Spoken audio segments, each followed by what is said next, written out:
What's on, ladies and gentlemen? My name's Ross, I like games, and today, we need to talk about a Digimon card.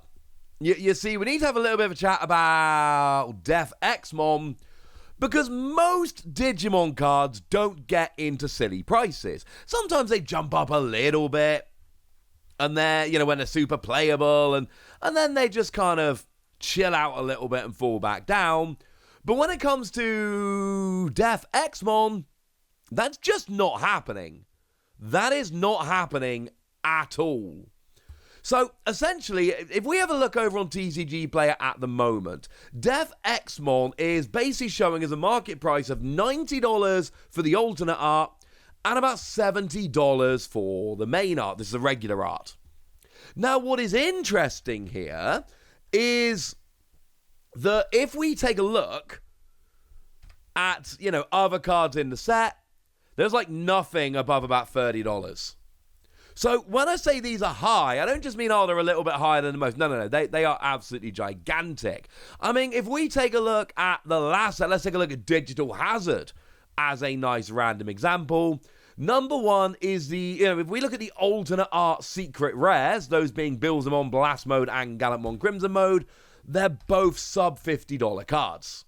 And they are alternate arts of secret rares, which of course are as expensive as they get. The regular DeathXmon is $70, and the secret rare is $90. These are, excluding like ghost rares, obviously, these are like as expensive as we've seen Digimon TCG cards getting. It is being a little bit silly. So the goal here is to try and find out, basically, how much are they actually worth? And is this right? Or are we being bamboozled? So, if we take a look at the card, first of all, before we get into anything else, what we see is a frankly phenomenal card. I told you it's phenomenal when it first came out, and that is happening again here. So, what we've got is a 20 cost to play, 6 cost to Digivolve, 15,000 power, level 7, dual color, purple and black. But when you would play this card, reduce its cost by 3 for each Digimon and Tamer your opponent has in play. So if they've got like 6 Digimon and Tamers combined, which is not a ridiculous number at all, what we see is it's a 2-cost card. Well, that's ridiculous, ladies and gentlemen. Absolutely ridiculous. So, yeah, that's pretty good. Then when you play or Digivolve into it, you Digivolve 1 all of your opponent's Digimon. And then delete all level 4 or lower Digimon. Holy moly, that's ridiculous.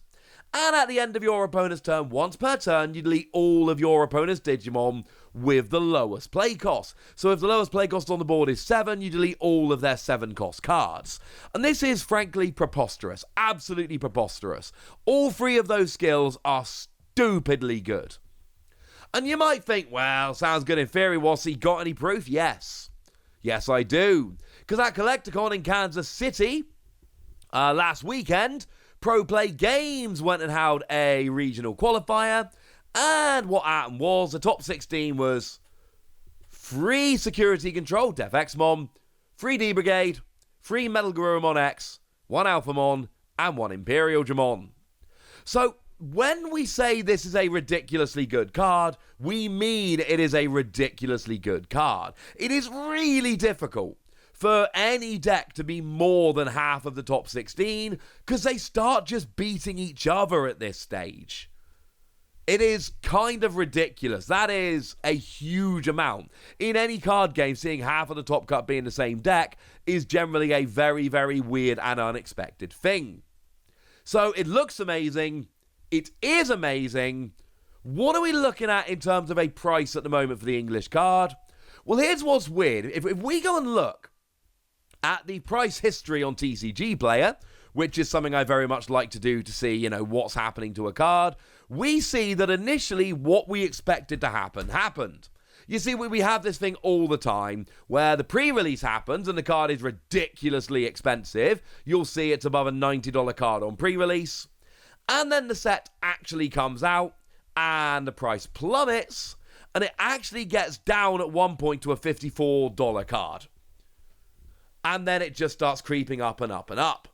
And generally, when we look at this kind of profile for the price of a card, we see super expensive on pre-release. Nobody should be buying singles between the pre-release and the real release of the set. That is guaranteed to get you ripped off.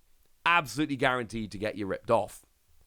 And then we see that it starts going down as we would expect, crashes when the set releases, but it keeps going up. And the problem is it's a very playable card. And the problem with it being a very playable card is that it's probably not going to start coming down anytime soon because people are going to want it in their deck, and you can play 4 of them, and I'm not saying you should, but I'm saying you can. And even if we look at what the builds look like now, there's no guarantee the builds are going to look like that moving forward. So, yeah. But here's the thing. If we look at the latest sales, there's actually a slightly different picture emerging. Because as it stands over on TCGplayer, the last 5 that sold weren't $90 cards. They were basically $105 to $110 cards. We see there's a little bit of a jump where the cards stop being $80, $90 and start being nearer $110. So it's not just that it's a $90 card at the moment, it's creeping up. Yeah. Have fun with that. But of course, TCGplayer is not the be-all and end-all. It's a good tool, but nothing more. Let's head on over to eBay sold listings, see what people are actually buying these for over on eBay. And in terms of the alternate art version, the last 2 sold were like $90. It's been a couple of days. Maybe they're creeping up since. They certainly are on TCGplayer. But about $90 for the alternate art seems about right at the moment. However, when I say $90 seems about right, I think it's very important to bear in mind that price is trending up rather than down. Now that's the alternate art. If we go and look at the regular art and we have a look at the graph, we see basically exactly the same thing happening. What we've got here is the pre-release happens, the price crashes after the pre-release, as all prices always do, but then it keeps creeping up. The big difference between this and the alternate art is that this is like a $70 card, and if you look at the recent solds here over on TCGplayer, $70 is right. So whereas looking at the recent solds, the alternate art seemed a bit cheap at $90, the regular art at $70 does seem about right. As for heading on over to eBay, last couple sold on eBay were again like $70, so it seems like about $70 and $90 seems about right. Not guaranteeing these are going to hold forever, and certainly the alternate art does seem to be creeping up, but that seems about right at the moment. The thing is, when we're looking at these cards and we're looking at the value of them, there's a little trick I like to do, and that is I like to go and have a look at what's happening over in Japan. Because we see this in Pokemon sometimes on my other channel, PTCG Radio. Essentially, there are some cards that for no good reason, everybody just kind of pushes the price up. And they end up being ridiculously expensive for no good reason. But if we go and have a look at the price over in Japan, that will show us roughly what we should be looking at in terms of prices. That shows us roughly where we're going. And if we have a little bit of a look here, it seems like the regular art of DeathXmon here should be roughly 5,555 yen. There's a weird thing that the Japanese sellers do where they like to just repeat numbers, especially at the end. So rather than 5,000 yen, you will often see them listed for 5,555. Or we see another one there, 5,222, 5,444. I've never actually asked why this happens. I probably should try and figure this out at some point, but it's just a thing that happens. So this regular art is 5,555 yen, which brings us in at around about £35 or around about $40.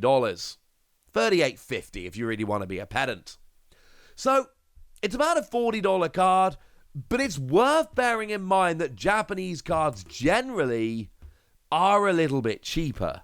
And that the Japanese meta has moved on a little bit because they've had extra sets. If you go and have a look at other alternate art cards that we see here, you know, to take Dukemon Crimson Mode or Gallimon Crimson Mode, that's like the same price. That's no more expensive. One thing that is kind of fun, if you have a look at Believable Blast Mode, that is an alternate art secret rare. That is actually more expensive over in Japan. You'll generally be paying 7,777 for that. But do bear in mind, we've got Starter Deck 14 coming out, which is based around Believable. So that is a really bad example to try and use right now, because that card is actually rocketing up in price, given what's, you know, on the horizon to be released. My point is that this card, although it's not cheap, it's not hideously expensive. Now, admittedly, I've just been comparing the regular DeathXmon to your alternate art secret rares, and you'll notice it fits in quite nicely.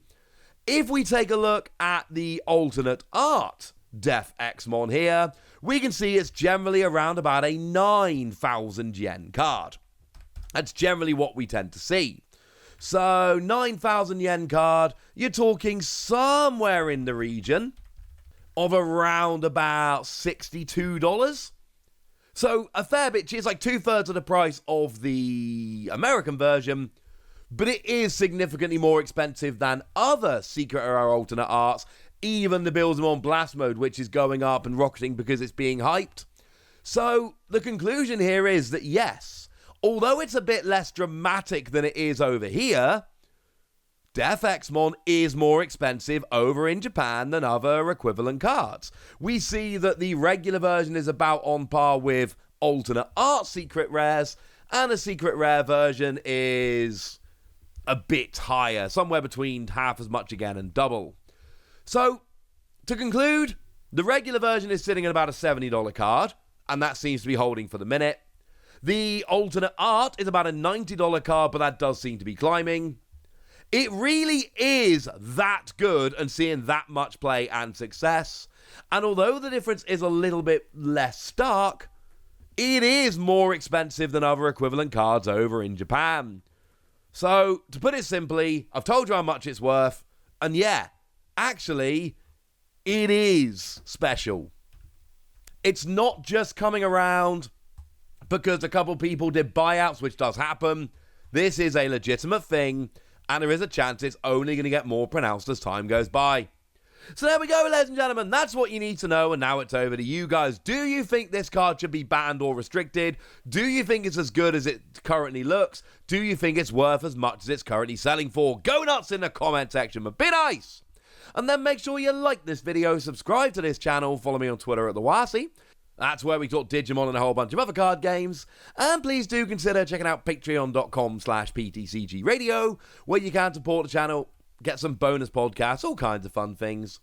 But by far the most important thing, as always, look after yourselves till next time, would ya? Thank you very much for watching. My name's Ross, and you've been watching Wasi Plays.